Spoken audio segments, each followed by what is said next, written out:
The Galactic Defense Academy on Station Kepler-7 had trained warriors from 43 species over the past 2 centuries. Instructor Zekthor, a 7-foot Kalthari with 4 arms and exoskeletal plating that could deflect plasma rounds, had seen them all.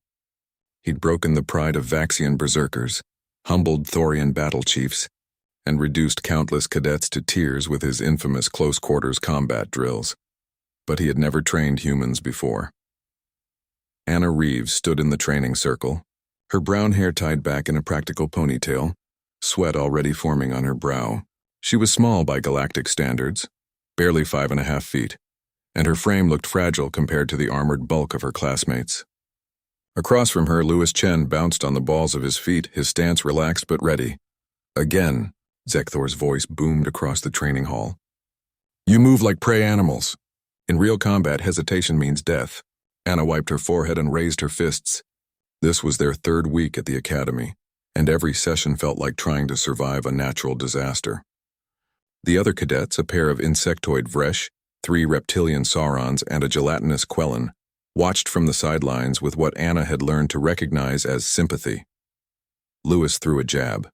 Anna deflected, pivoted, and countered with a cross that would have connected with his ribs. They moved through the drill pattern, muscle memory from countless Earthside training sessions guiding their movements. Pathetic.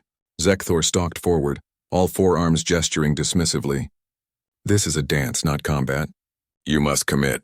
You must. He reached out with his lower right arm to grab Anna mid-pivot, intending to demonstrate what he called proper aggressive positioning. It was a teaching technique he'd used 1,000 times. Grab the student, throw them off balance, make them understand their vulnerability. His chitinous fingers closed around Anna's shoulder. What happened next would be analyzed, debated, and replayed in Academy records for years to come. Anna's body reacted before her conscious mind registered the threat. Millions of years of human evolution, of primate ancestors who survived by being paranoid, explosive, and absolutely refusing to be grabbed by predators, took over. Her adrenal glands dumped their payload into her bloodstream. Her muscles, already warmed up and loose, suddenly had access to the kind of strength that let mothers lift vehicles off trapped children. She didn't think. She just moved. Anna's free arm came up and around, her elbow driving into Zekthor's arm with every ounce of force her compact human frame could generate. The Kalthari exoskeleton, designed by evolution to withstand the crushing pressure of a high-gravity world, was impressive.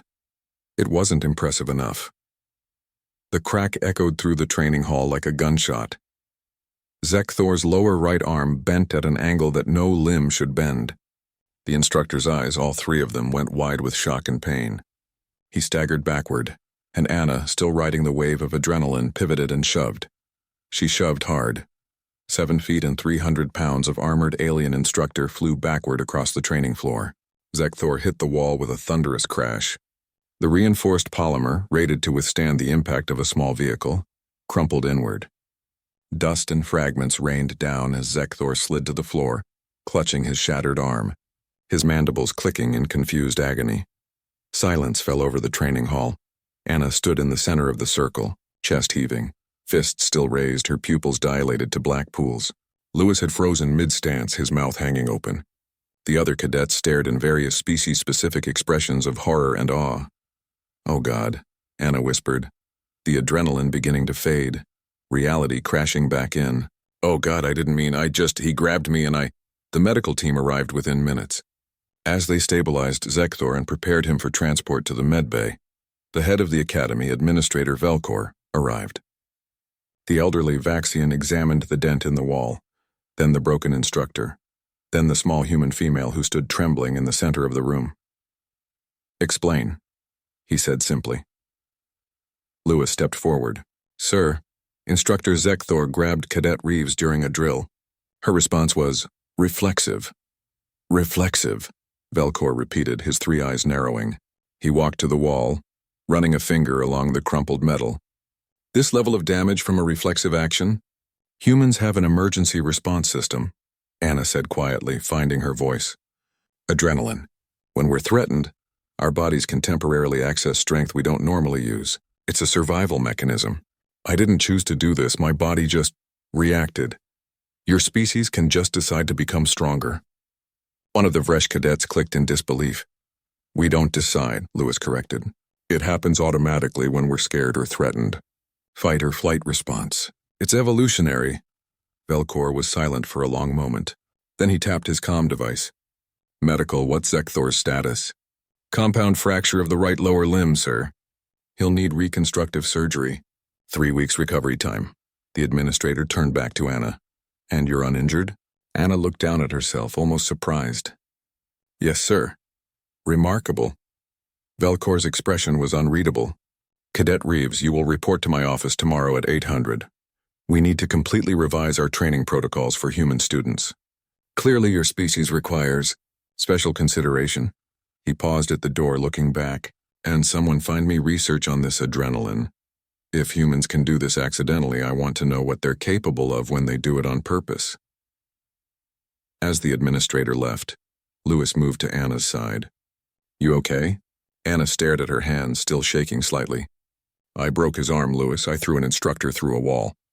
You also just proved, Lewis said quietly, looking at the odd faces of their fellow cadets, that humans belong here. Anna looked around the training hall, at the dent in the wall, at the spot where Zekthor had fallen, at the alien cadets who were now watching her with something that looked distinctly like respect, mixed with healthy fear. Yeah, she said finally. I guess I did. The next morning, Academy training protocols officially added a new regulation. Under no circumstances should instructors make unexpected physical contact with human cadets during combat drills. The warning was labeled critical and highlighted in red. In the margins, someone had added a handwritten note. They're stronger than they look, and they don't even know it until you startle them.